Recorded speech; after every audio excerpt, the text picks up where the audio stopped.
ಸ್ನೇಹಿತರೆ, ನಾನು ಇವತ್ತು ಒಂದು ಆ, ಕೃಷ್ಣ ಓಶಿ ಅಂತಕ್ಕ ಸೀರಿಯಲನ್ನು ನಾನು ನೋಡ್ತಾ ಇದ್ದೀನಿ. ಆದರೆ ನಾನು ಅದರಲ್ಲಿ ನೋಡಿದಾಗ ಒಂದು ವಿಚಿತ್ರವಾದ ಒಂದು ಅನುಭವ ಆಗುತ್ತೆ. ಅದನ್ನು ತಾವು ನೋಡ್ಬೋದು ಅಂತಕ್ಕಂಥ ಒಂದು ಮಾಹಿತಿ ಹೇಳ್ತೀನಿ. ಅದಕ್ಕಾಗಿ ಒಂದು ವಿಶ್ಲೇಷಣೆಯನ್ನು ಕೂಡ ನಾನು ಮಾಡ ಬಯಸ್ತೀನಿ ಸ್ನೇಹಿತರೆ. ನೋಡಿ. ಹಾಗಾದ್ರೆ ನಿನಗೆ ನನ್ನ ಮೇಲೆ ಪ್ರೀತಿನೇ ಇಲ್ವಾ? ಬರೀ ಪ್ರೀತಿ ಅಷ್ಟೇ ಅಲ್ಲ, ನನಗೂ ನಿಮ್ಗೂ ಯಾವ ಸಂಬಂಧನೂ ಇಲ್ಲ. ಯಾವ ಸಂಬಂಧನೇ ಇಲ್ಲ ಅಂದ್ರೆ ಹೇಗೆ? ನಾನಿನ್ನ ಮದುವೆ ಆಗೋ ಹುಡುಗಿ.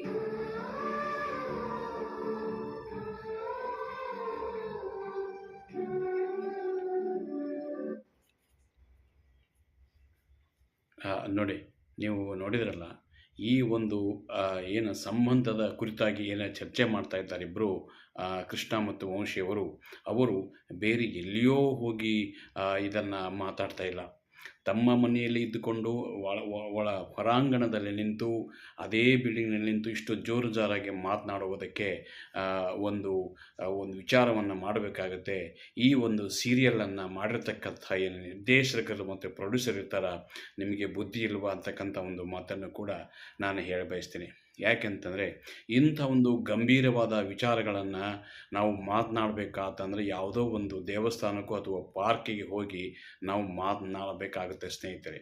ಆದರೆ ನೀವು ಇಲ್ಲಿ ನೋಡ್ತಿರ್ಬೋದು, ಒಬ್ಬರು ಗಂಡ ಹೆಂಡತಿ ಆಗಿ ಎಲ್ಲ ಒಂದು ವಸ್ತುಗಳನ್ನು ಖರೀದಿ ಮಾಡಿ ಬಂದ ನಂತರ ಈ ಒಂದು ನಿರ್ದಾಕ್ಷಿಣ್ಯವಾದ ಮಾತನ್ನು ಆಡಿಸ್ತಾರೆ ಅಂತಂದರೆ, ಕುಟುಂಬದ ಸದಸ್ಯರು ಇದನ್ನು ಕೇಳಿದರೆ ಏನು ಅನ್ನಬಹುದು ಅಂತಕ್ಕಂಥ ಒಂದು ವಿಚಾರವೂ ಕೂಡ ಈ ಒಂದು ಯಾವುದೇ ಒಬ್ಬ ವ್ಯಕ್ತಿಯೂ ಕೂಡ ಬರದೇ ಇರಲಾರದು.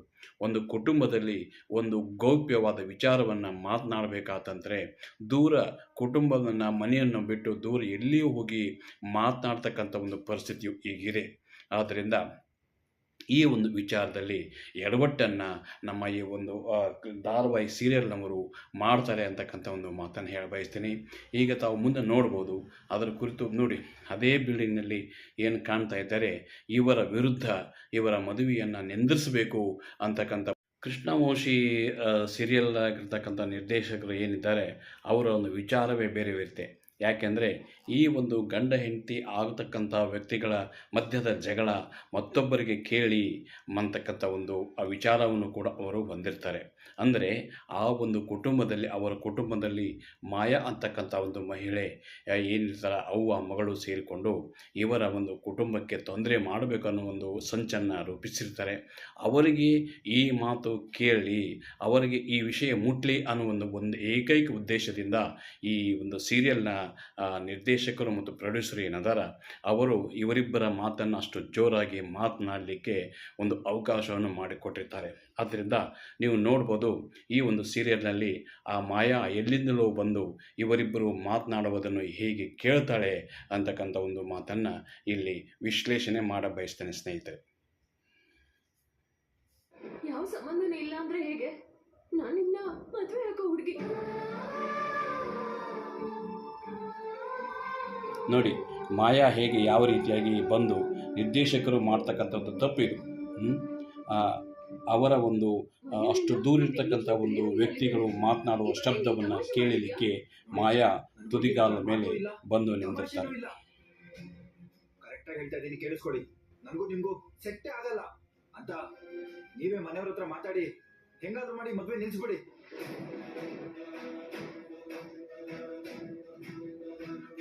ಮಾಯಾ ಈ ವಿಷಯವನ್ನು ಕೇಳಬೇಕು ಅಂತಕ್ಕಂಥ ಒಂದು ಏಕೈಕ ಗುರಿಯನ್ನು ಇದರ ನಿರ್ದೇಶಕರು ಹೊಂದಿರ್ತಾರೆ ಸ್ನೇಹಿತರೆ. ಗಂಡಿಗೆ ಮದುವೆ ಇಷ್ಟ ಇಲ್ಲ. ನನ್ನಿಂದೇನಾದ್ರೂ ತಪ್ಪಾಯ್ತಾ? ನಾನೇನಾದ್ರೂ ನಿನ್ಗೆ ಹರ್ಟ್ ಮಾಡದ್ನಾ? ಹಾಗೇನಾದ್ರೂ ಇದ್ರೆ ಹೇಳ್ಬಿಡು, ಮಾತಾಡಿ ಸರಿ ಮಾಡ್ಕೊಳ್ಳೋಣ. ಅದನ್ ಬಿಟ್ಟು ಸಡನ್ ಆಗಿ ನೀನೀಗೆಲ್ಲ ಅನ್ಬೇಡ. ಸೆಟ್ ಆಗಲ್ಲ ಅಂದ್ರೆ ಸೆಟ್ ಆಗಲ್ಲ ಅಂತ ಅಷ್ಟೇ, ಅದಕ್ಕೆ ಕಾರಣ ಎಲ್ಲ ಹೇಳಕ್ ಆಗಲ್ಲ. ಹಾಗಾದ್ರೆ ಏನಾದ್ರೂ ಕಾರಣ ಇರಬೇಕು. ನನಗೆ ಹೇಳ್ದೆ ಮಾತು ತಪ್ಪಿಸ್ತಾ ಇದ್ಯಾ ನೀನು? ನಿನ್ ಮನ್ಸಲ್ಲಿ ಏನೋ ಇದೆ, ಏನ್ ಕಾರಣ ಅಂತ ಹೇಳು. ಇವಾಗೇನು ಕಾರಣ ಬೇಕು ಅಷ್ಟೇ ತಾನೆ? ಮೊದಲನೇದಾಗಿ ನಾನ್ ಯಾಕೆ ನಿಮ್ಮನ್ನ ಮದುವೆ ಆಗ್ಬೇಕು? ನನಗೂ ನಿಮ್ಗೂ ಏನ್ ಸಂಬಂಧ? ನೋಡಿ, ಈಗಿನ ಕಾಲದಲ್ಲಿ ಏನಾಗಿದೆ ಅಂದರೆ, ಈ ಧಾರಾವಾಹಿ ಸೀರಿಯಲ್ಗಳನ್ನ ಮಾಡುವವರಿಗೆ ತಲೆ ಬುಡ ಗೊತ್ತಿರೋದಿಲ್ಲ ಅಂತ ಕಾಣುತ್ತೆ. ಯಾಕಂದರೆ ಅದರಲ್ಲಿ ಕಥೆನೇ ಇರುವುದಿಲ್ಲ. ದಿನನಿತ್ಯ ಏನು ಬರ್ತಕ್ಕಂತಹ ಒಂದು ಏನು ಸಮಸ್ಯೆಗಳನ್ನು ಈ ಒಂದು ಧಾರಾವಾಹಿ ಸೀರಿಯಲ್ನವರು ಬರಿತಾ ಬರಿತಾ ಬರಿತಾ ಕಥೆಗಳನ್ನು ಬೆಳೆಸುತ್ತಾ ಹೋಗ್ತಾರೆ ಹೊರತು ನೈಜ ಪರಿಸ್ಥಿತಿಯಲ್ಲಿ ಜನ ಅದನ್ನು ನೋಡಿ ಯಾವ ರೀತಿಯಾಗಿ ಪಾಠ ಕಲ್ತ್ಕೊಂತಾರೆ, ಯಾವ ರೀತಿಯಾಗಿ ಅವರೂ ಕೂಡ ಬದಲಾವಣೆ ಆಗ್ತಾರೆ ಅಂತಕ್ಕಂಥ ಒಂದು ಮಾತನ್ನು ಕೂಡ ಈ ಒಂದು ಪ್ರತಿಯೊಂದು ಸೀರಿಯಲನ್ನು ಮಾಡ್ತಕ್ಕಂಥವರು ಕೂಡ ಗಮನಿಸಬೇಕಾಗತ್ತೆ. ಯಾಕೆಂದರೆ ಇಡೀ ಜಗತ್ತಿನಾದ್ಯಂತ ಇಂಥ ಒಂದು ಧಾರಾವಾಹಿಗಳು ಹೆಚ್ಚು ಪ್ರಖ್ಯಾತನ ಹೊಂದ್ತಾ ಇದ್ದೇವೆ. ಕೃಷ್ಣವಂಶಿ ಸೀರಿಯಲ್ಲು ಚೆನ್ನಾಗಿ ಮೂಡಿ ಬರ್ತಾ ಇದೆ. ಆದರೆ ನೀವು ಪ್ರತಿಯೊಂದು ಸಂದರ್ಭದಲ್ಲಿಯೂ ಕೂಡ ನೀವು ಏನೋ ಹೇಳೋಕೆ ಹೋಗಿ ಇನ್ನೇನು ಆಗಿ ಸಮಸ್ಯೆಗೆ ಸಿಕ್ಕಾಕಿಕೊಳ್ತೀರಿ. ನಿರ್ದೇಶಕರು ಮತ್ತು ಪ್ರೊಡ್ಯೂಸರ್ ಏನಿದ್ದೀರಿ, ಇಂಥ ಒಂದು ಗೌಪ್ಯವಾದ ವಿಷಯವನ್ನು ಜೋರಾಗಿ ಮಾತನಾಡಿಸಿ ಜನರಿಗೆ ಮುಜುಗರವನ್ನು ತರಿಸ್ತೀರಿ. ಜನ ಇದು ನಿಜ ಅಂತಕ್ಕಂಥ ಒಂದು ನಂಬುವಂತೆ ನೀವು ಒತ್ತಾಯವನ್ನು ಮಾಡ್ತೀರಿ. ಇದು ಸರಿಯಲ್ಲ. ಆದ್ದರಿಂದ ಮುಂದಿನ ದಿನಮಾನಗಳಲ್ಲಿ ನೀವು ಈ ಒಂದು ಕಾನ್ಸೆಪ್ಟನ್ನು ಬದಲು ಮಾಡಿ ಯಾವ ವಿಷಯವನ್ನು ಎಲ್ಲಿ ಮಾತನಾಡಬೇಕು ಅಂತಕ್ಕಂಥ ಒಂದು ಆ ಮಾತನ್ನು ಚೆನ್ನಾಗಿ ಅರ್ಥ ಮಾಡಿಕೊಂಡು ಸೀರಿಯಲನ್ನು ಮಾಡುವಲ್ಲಿ ಯಶಸ್ವಿ ಹೊಂದಬೇಕು ಅಂತಕ್ಕಂಥ ಒಂದು ಆಶೆಯನ್ನು ವ್ಯಕ್ತಪಡಿಸ್ತೀನಿ. ಈ ಒಂದು ವಿಶ್ಲೇಷಣೆ ನನ್ನ ಒಂದು ವೈಯಕ್ತಿಕ ಅಭಿಪ್ರಾಯವಾಗಿದೆ. ಎಲ್ಲರಿಗೂ ನಮಸ್ಕಾರಗಳು.